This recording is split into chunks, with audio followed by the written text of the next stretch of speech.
The mocking laughter cut through everything. Taxi horns, crosswalk beeps, the hiss of steam rising from subway grates. Mercer and Broadway, 5:42 p.m. The kind of corner where 1,000 people passed every hour and nobody saw anything. 4 young men circled her like wolves testing a fence line. She clutched her purse tighter. Navy dress, heels clicking too fast against concrete. Her shoulders pulled inward, making herself smaller, hoping they'd lose interest. They didn't. If you've ever watched someone break right in front of you, hit that like button and subscribe, because what happened next changed everything about how this city sleeps at night. One of them stepped directly into her path. She tried to sidestep. Another blocked her. The third laughed, high-pitched performance for his friends. The fourth one, with the earbuds dangling loose, grinned too wide, leaning close enough that she turned her face away. "Move," she said. Her voice came out thin, polite, the kind of polite that comes from fear dressed up as manners. People walked past. A woman in scrubs glanced over, then down at her phone. A man in a suit checked his watch and kept moving. A teenager with headphones bobbed his head to music, eyes forward, seeing nothing. 30 feet away, Deshaun stopped. The grocery bag hung heavy in his left hand. Dented soup cans, day-old bread, discount rice. The kind of shopping you do when the rent envelope sitting on your kitchen counter looks too thin and your 12-year-old daughter asks questions you can't answer yet. His backpack strap dug into his shoulder. Warehouse dust still clung to his jacket. Every muscle in his body wanted to keep walking, get home, heat up dinner, help Nyla with her math homework, pretend the world outside his apartment door didn't exist. But he'd stopped, because across the street, one of them grabbed her wrist. Not hard. Not yet. Just enough to keep her from leaving. Just enough to show her she didn't get to decide when this ended. Deshaun's jaw tightened. He thought about turning around. Thought about the 1,000 reasons why getting involved was stupid. Thought about Nyla waiting at the kitchen table with her textbook spread out and her phone face down because she knew better than to call him while he was working. He thought about what it would feel like to walk past this moment and carry it home with him. The weight settled in his chest. Heavy, familiar, the same weight that pressed down 3 years ago in a hospital hallway when a doctor said words that didn't make sense and he realized he'd arrived too late to say goodbye. Silence has weight. It tells you that what happened to you doesn't matter. It tells you nobody's coming. It tells you you're alone even when you're surrounded by people. He set the grocery bag down carefully beside a mailbox. The woman tried to pull her arm free. The one holding her wrist tightened his grip, still playful, still smiling, still pretending this was all a joke she didn't understand. Deshaun stepped off the curb. His boots hit asphalt. 6 cars between him and them. Traffic light about to change. He didn't rush, didn't run, just walked with the kind of steady purpose that makes people look twice. The one with the earbuds noticed first.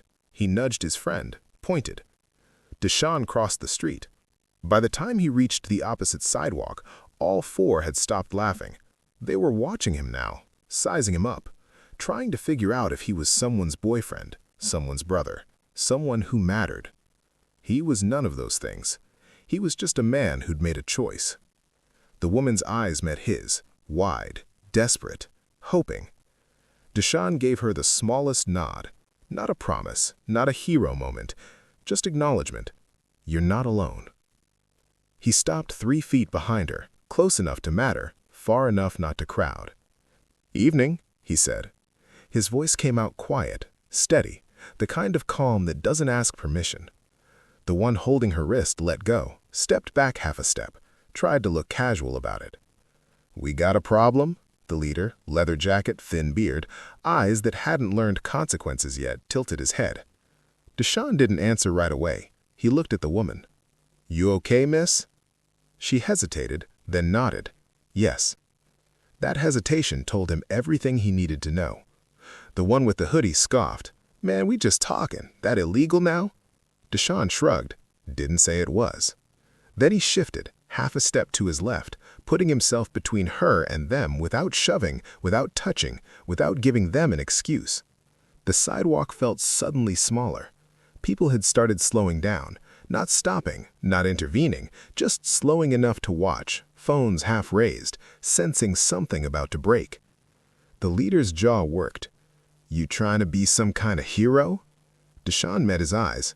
"No, I'm trying to get home to my daughter." That landed different than he expected.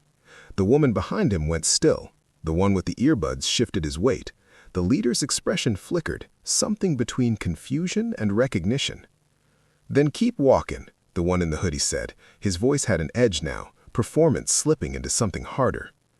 Deshaun exhaled slow through his nose. "I will soon as she does." Silence dropped between them like a stone into deep water. Cars rolled past. Someone's phone rang. A siren wailed blocks away, getting closer but not close enough. The leader's eyes narrowed. "What if we don't let her?" And that's when Deshaun realized these boys had no idea what they'd just stepped into. Seconds later, the entire corner would fall silent, and no one would forget why. The warehouse had smelled like cardboard and sweat. 14-hour shift loading trucks under fluorescent lights that buzzed like dying insects. Deshaun's supervisor had barely looked up when he clocked out, just grunted, waved him off. Same as every day for the past 3 years. His lower back ached, the kind of ache that starts sharp in the morning and spreads into a dull throb by evening. He'd stopped noticing it most days. It was just part of the uniform now. Steel-toed boots, high-vis vest, chronic pain. The backpack strap cut into his shoulder. He'd been meaning to fix it, add some padding maybe, but padding cost money and time, and he had neither. Inside the bag, Nyla's permission slip for the field trip she wouldn't take because he couldn't afford the $50 fee. A water bottle he'd refilled 4 times today. His employee handbook with the corner folded down on the page about sick leave he'd never use. The grocery bag in his left hand had cost $23.18. He'd counted it twice at the register. Dented cans were half price on Tuesdays, day-old bread in the discount bin, rice bought in bulk, protein bars for Nyla's lunch that weren't really protein, just sugar and food coloring, but they were cheap and she didn't complain.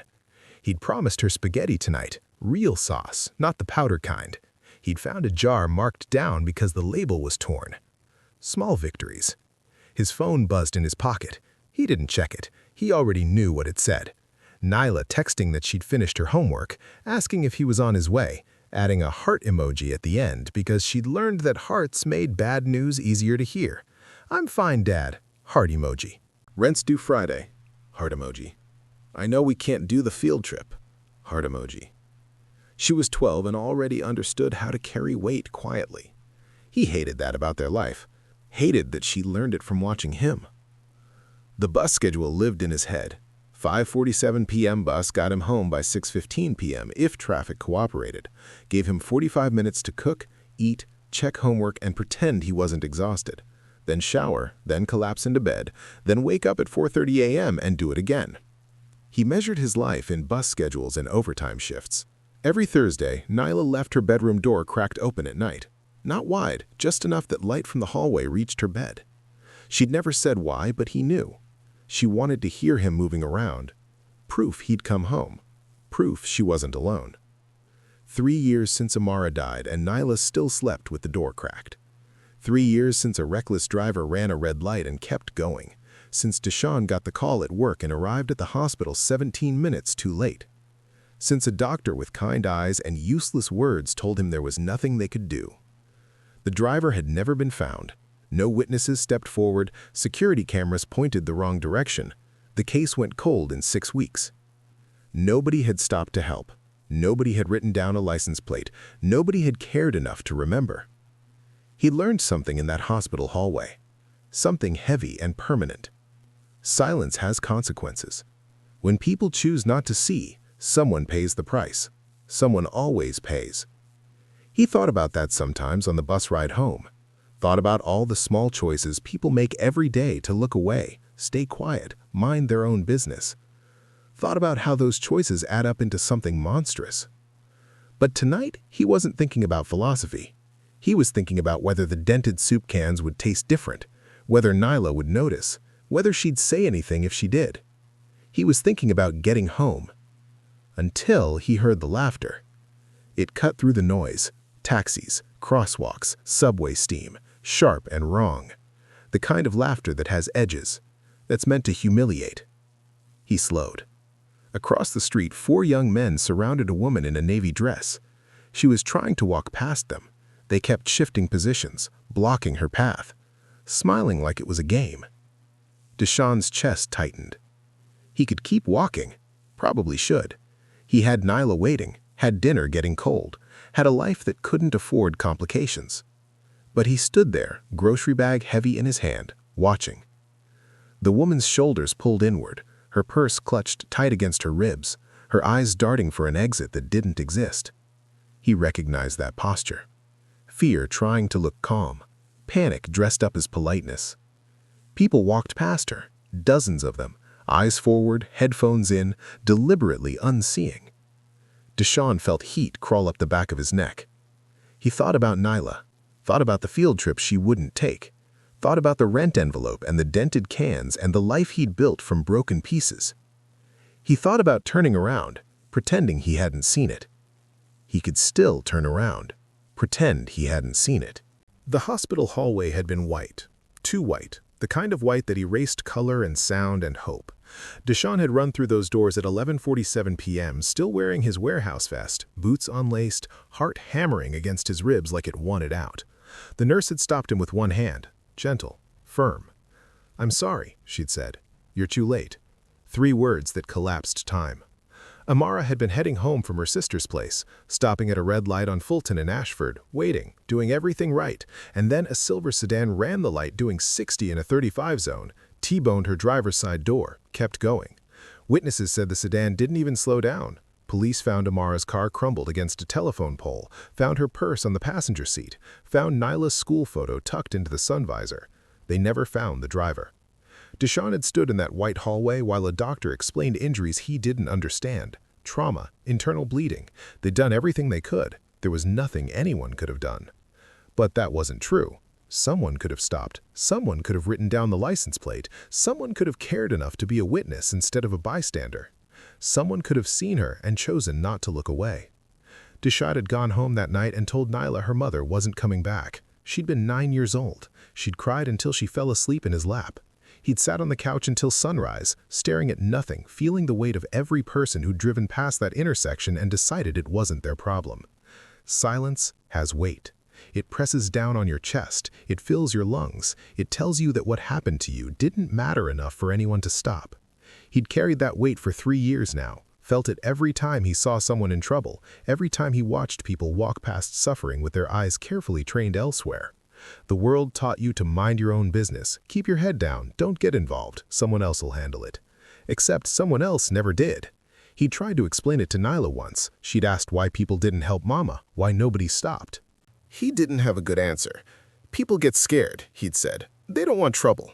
She looked at him with those big brown eyes, Amara's eyes, and said, "But Mama was in trouble." Yeah, she was. And nobody had cared enough to be uncomfortable for 5 minutes. Nobody had cared enough to pull over. Nobody had cared enough to matter. That's what silence did. It told people they didn't matter. It told them their pain was invisible. It told them they were alone even when surrounded by witnesses. Deshawn thought about that every single day. Thought about it when he passed accidents on the highway, when he saw arguments in parking lots, when he heard raised voices through apartment walls. He thought about it now, standing on the corner of Mercer and Broadway, watching 4 men circle a woman who'd done nothing except exist in public while female. Her voice came across the street, thin, polite. "Move." They laughed. The grocery bag felt heavier. Nyla was waiting. Dinner was getting cold. He had every reason to keep walking. But across the street, the woman tried to sidestep them again. One of them grabbed her wrist, and Deshawn felt that weight settle on his chest. The same weight from the hospital hallway. The weight of knowing that silence enables cruelty, that looking away is a choice, that every person who walks past decides the world matters less than their convenience. He couldn't bring Amara back, couldn't undo the past, couldn't make witnesses appear 3 years too late, but he could do something right now. He could refuse to be another person who saw and did nothing. The woman pulled against the grip on her wrist. The young man holding her smiled, still playful, still pretending this was harmless. Around them, people kept walking, kept pretending, kept choosing silence. And as the laughter grew louder, that same weight settled on his chest again. Have you ever regretted not speaking up? Share your story below. 4 against 1. Deshawn ran the math in his head. Quick, clinical, the way you calculate anything that might get you killed. 4 young men, early 20s, hoodies and leather jackets, energy of people who'd never faced real consequences, the kind of swagger that came from winning fights against people who wouldn't fight back. One of them had his hand shoved in his jacket pocket.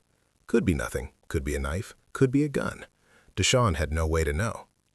He thought about Nyla, thought about what happened to single fathers who got stabbed intervening in street harassment, thought about how she'd end up in the system, foster care, strangers, a different school every 6 months.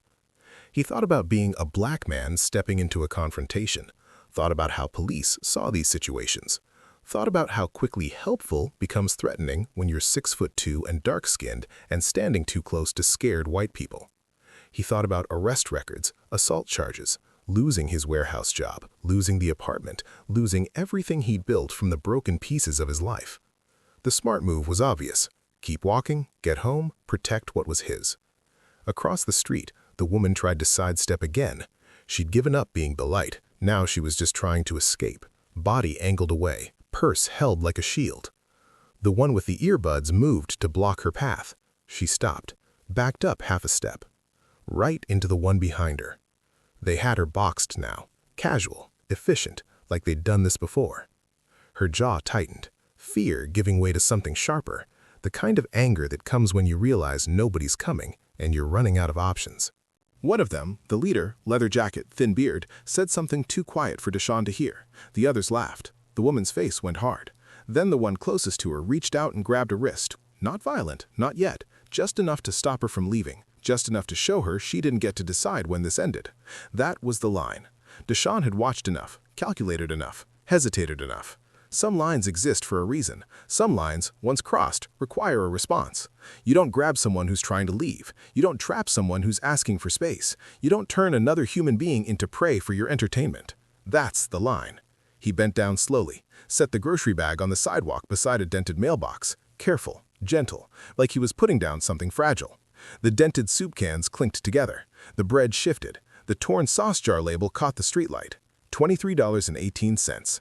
Nyla's dinner. He stood up, straightened his shoulders, felt his heartbeat slow instead of speed up. That's how he knew this was real. When your heart slows down before a fight, it means your body knows what's coming. He'd trained for 3 years after Amara died, boxing gym in Brooklyn that smelled like sweat and regret. Learned how to hit, learned how to move, learned how to turn grief into something useful. The trainer had been an old man with scar tissue around both eyes. You don't fight angry, he'd said. Angry gets you hurt. You fight cold. Deshawn felt cold now. Across the street, the woman pulled against the grip on her wrist. The young man didn't let go, just smiled, still playing.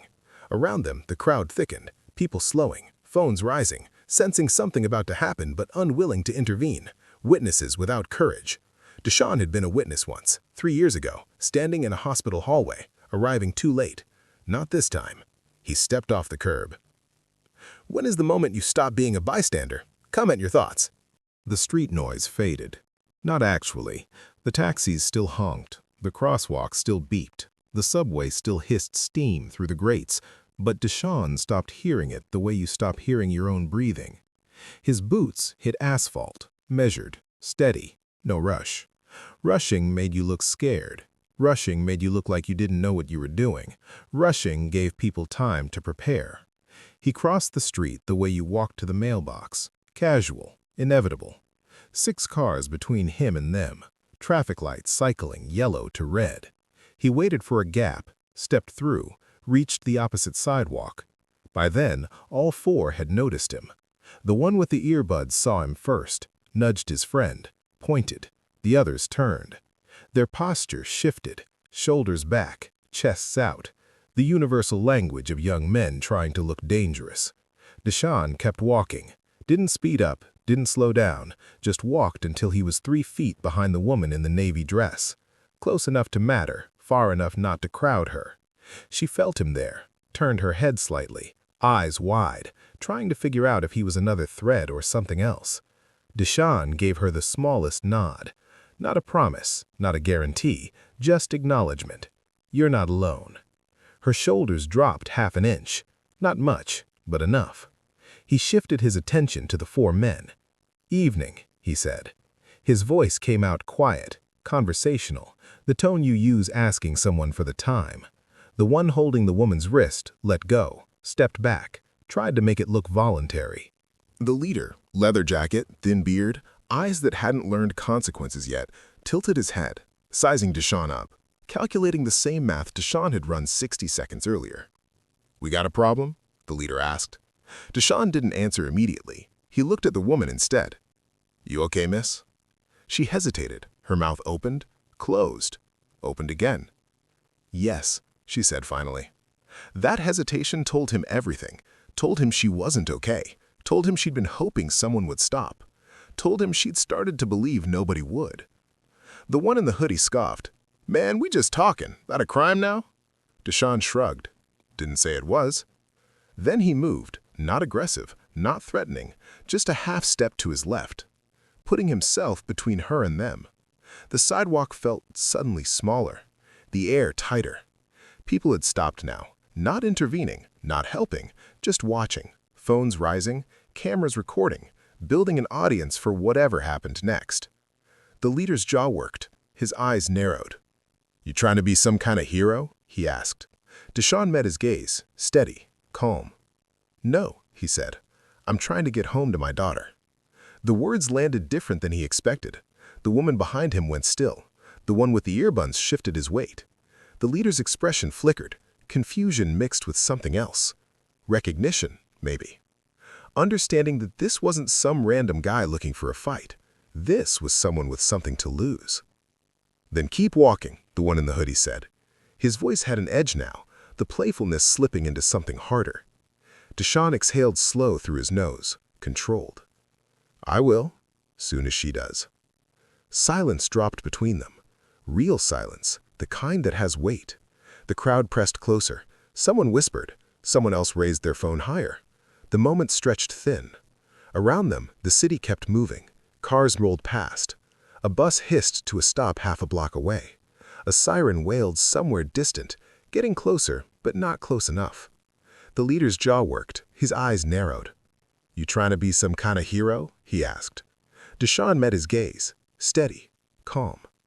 "No," he said. "I'm trying to get home to my daughter." The words landed different than he expected. The woman behind him went still. The one with the earbuds shifted his weight. The leader's expression flickered, confusion mixed with something else. Recognition, maybe. Understanding that this wasn't some random guy looking for a fight.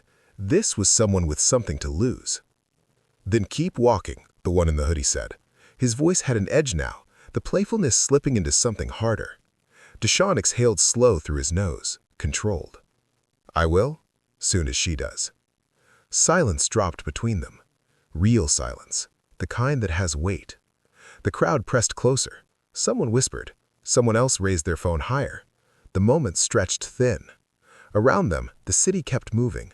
Cars rolled past. A bus hissed to a stop half a block away. A siren wailed somewhere distant, getting closer, but not close enough. The leader stared at Deshaun, trying to read him, trying to figure out if he was bluffing. Deshaun stared back, not aggressive, not backing down, just present, solid, immovable. The one in the earbuds shifted again, uncomfortable now. This wasn't fun anymore. The woman stayed perfectly still behind Deshaun. He could feel her breathing, quick, shallow, scared, but hopeful. The leader's hands curled into fists, not raised, not threatening, just tense. "What if we don't let her?" he asked.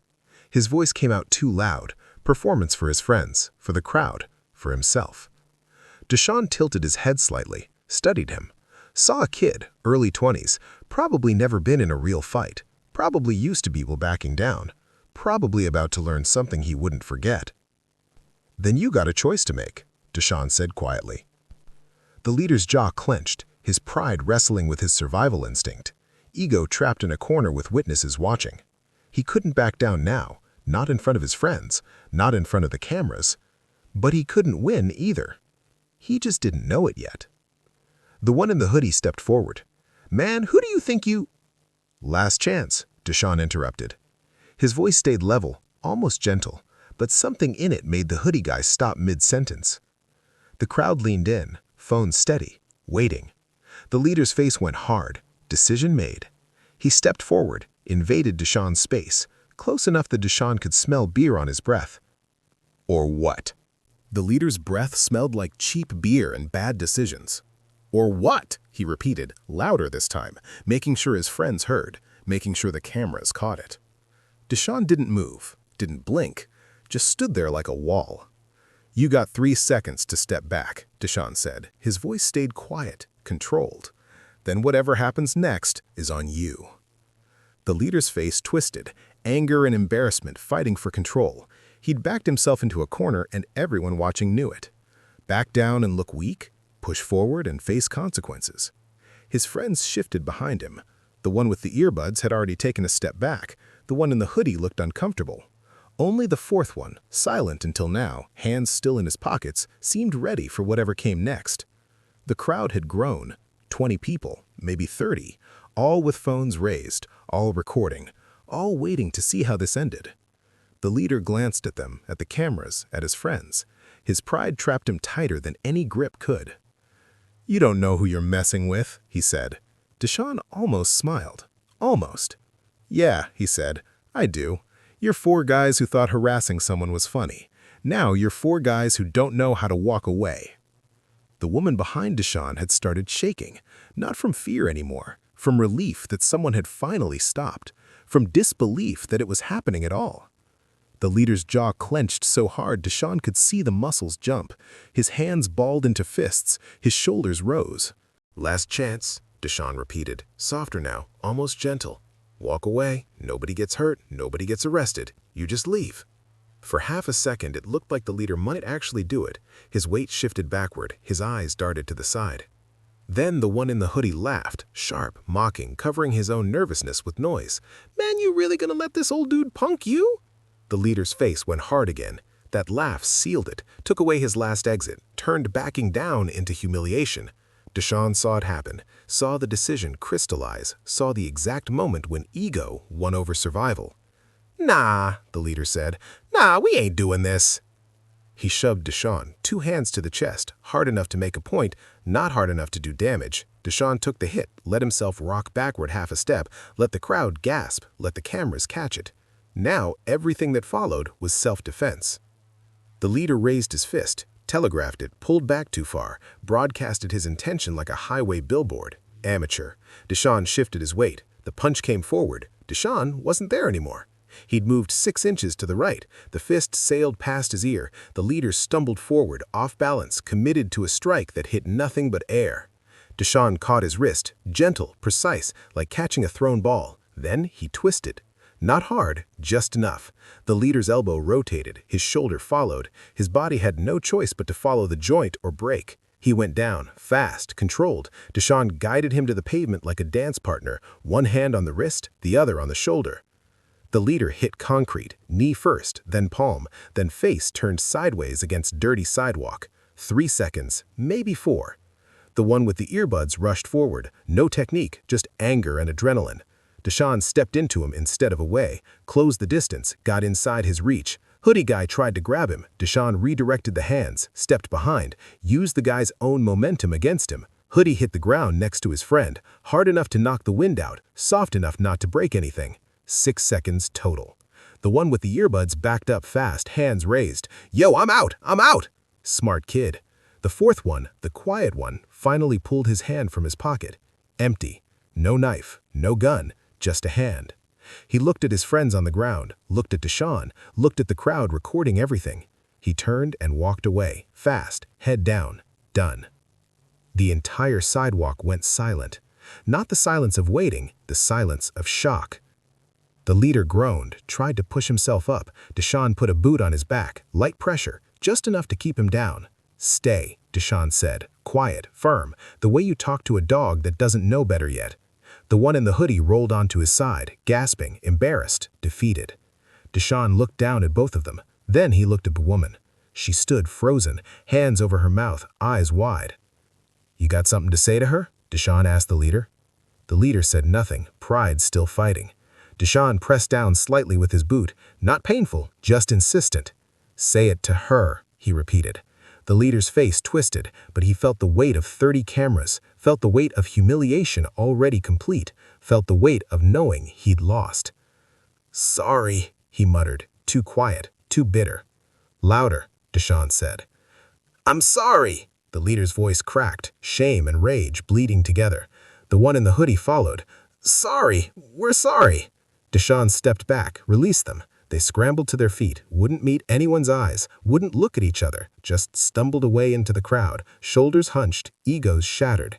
The one with the earbuds had already disappeared. Deshawn turned to the woman. She was crying now, silent tears streaming down her face. You okay? He asked. She nodded, then shook her head, then nodded again. Around them, the crowd started murmuring. Someone clapped, someone else whistled, phones still recording, still watching. Deshawn ignored them, focused on her. Can you walk? He asked. Yes, she whispered. He gestured down the street. Let me make sure you get somewhere safe. In the distance, sirens grew louder, getting closer. Someone had called the police.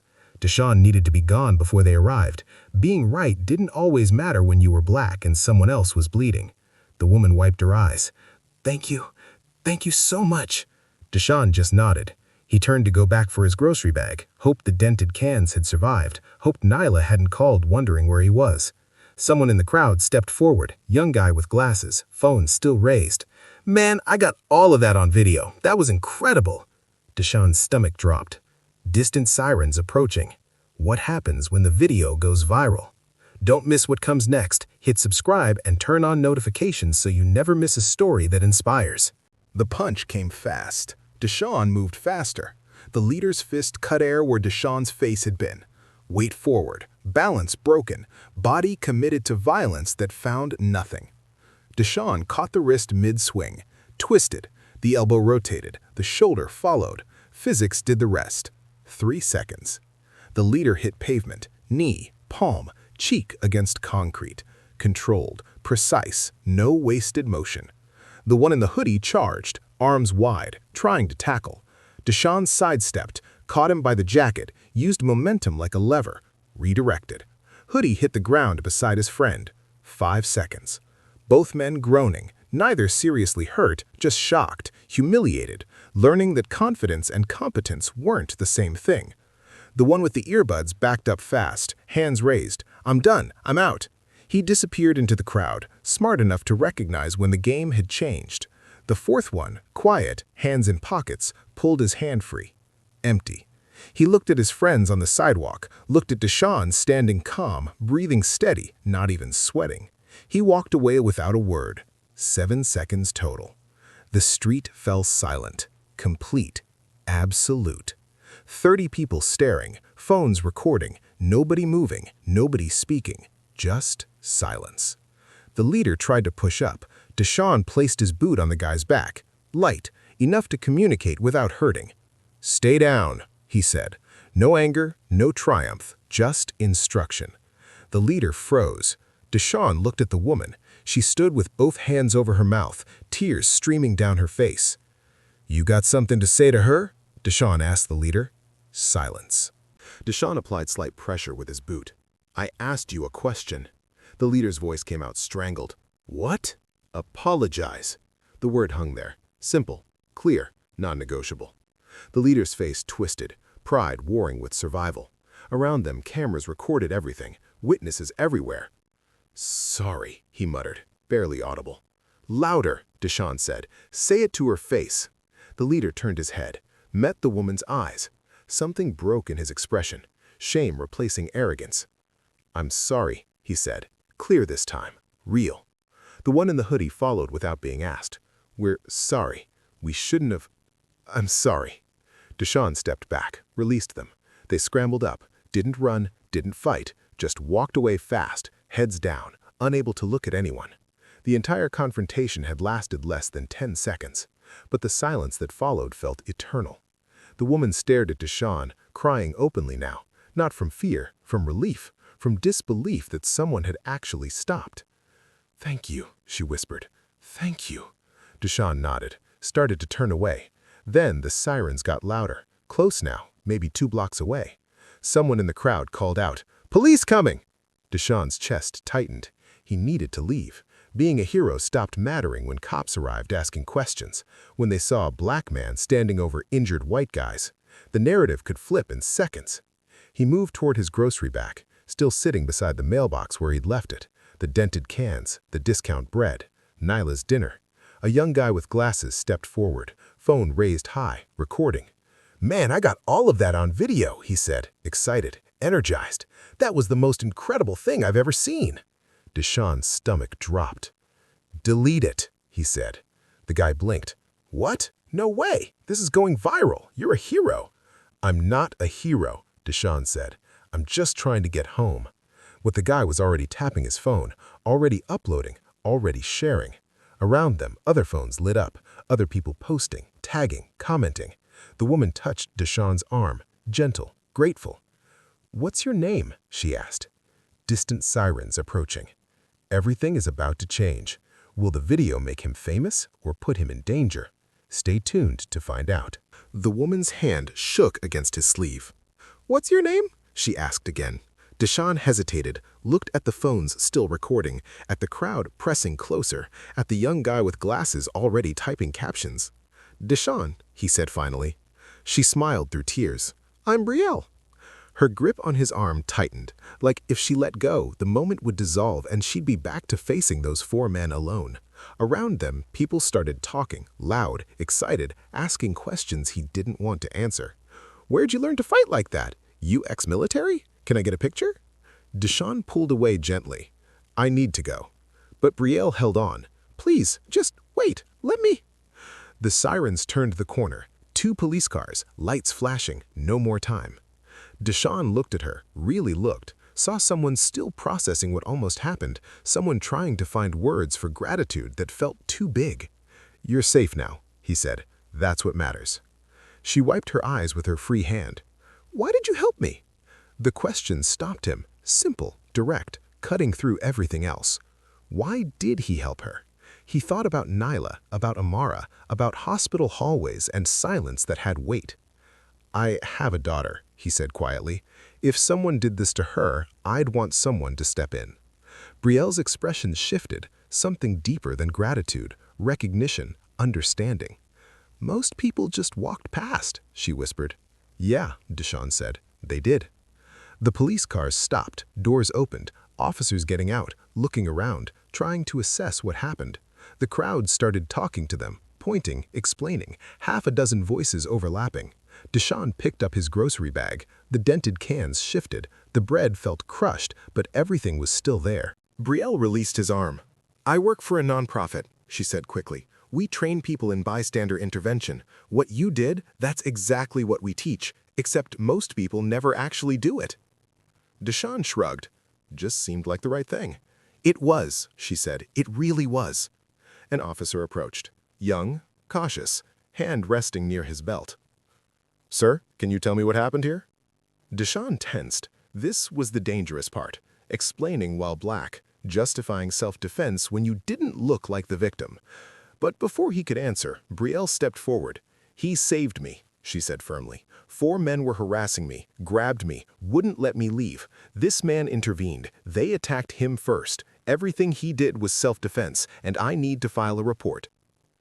The officer's posture relaxed slightly. He pulled out a notepad. While Brielle gave her statement, Deshawn stayed quiet. Let her tell it. Let the witnesses confirm it. Let the videos speak for themselves. After 10 minutes, the officer turned to him. "You're free to go. We might need to contact you for follow-up." Deshawn nodded, started to leave. "Wait." Brielle pulled out her phone. "Can I get your number? I'd really like to thank you properly. Maybe talk about having you speak at one of our workshops." Deshawn almost said no, almost walked away clean, but something in her expression made him pause. Hope, like maybe what happened tonight could mean something beyond just tonight. He gave her his number. She typed it in, looked up. "I mean it. What you did matters." Deshawn just nodded, turned, started walking. Behind him, the crowd still buzzed. The guy with glasses still filmed, the phones still uploaded, but Deshawn just wanted to go home. He made it 3 blocks before his phone buzzed. Text from a number he didn't recognize. "This is Brielle. Thank you again, truly. I won't forget this." He didn't respond, just kept walking. The grocery bag felt heavier now. His back ached. His hands were starting to shake from the adrenaline crash. He thought about Nyla, about how she'd ask about his day, about how he'd lie and say it was fine. Because that's what you did when you had someone depending on you. You carried weight quietly. You did what needed doing. You came home. His phone buzzed again. Different number this time. He looked down. A video. Already posted. Already spreading. The caption read, "Black Dad stops harassment on NYC street. Watch what happens next." 2,000 views, posted 6 minutes ago. Deshawn's stomach twisted. Someone recorded it. The warehouse supervisor's voice came through the office doorway. "Carter, office, now." Deshawn's chest tightened. He set down the box he'd been loading, wiped his hands on his pants, walked toward the front office like a man heading to his own execution. 3 days since the incident. 3 days of his phone blowing up with calls from numbers he didn't recognize. 3 days of avoiding social media while everyone else seemed obsessed with it. The video had hit 2 million views, then 5 million, then 10. People he hadn't spoken to in years were texting. Reporters were calling. Someone had found his Facebook profile and filled his messages with interview requests. He'd ignored all of it, went to work, came home, made dinner, helped Nyla with homework, tried to pretend everything was normal. Except now, his supervisor was calling him into the office, and the only reason supervisors did that was to fire you. He pushed open the door. His supervisor stood near the desk, stiff, uncomfortable, and beside him, Brielle. Deshawn stopped. "What's going on?" Brielle smiled. Professional clothes, blazer, folder in her hands. "I'm not here to file a complaint," she said quickly. "I'm here to thank you." Deshawn looked at his supervisor. The man's expression was unreadable. Brielle continued, "I work for Stand Up, Speak Out. We're a nonprofit that trains people in bystander intervention. What you did, the way you de-escalated, the way you protected someone without excessive force, that's exactly what we teach, except most people never actually do it." She opened the folder, pulled out papers. "Someone filmed it. The video went viral. 10 million views and counting. We've had hundreds of people reach out asking how to respond like you did, asking how to be brave without being reckless." Deshawn's supervisor finally spoke. "She wants to hire you." Deshawn blinked. "What?" Brielle's smile widened.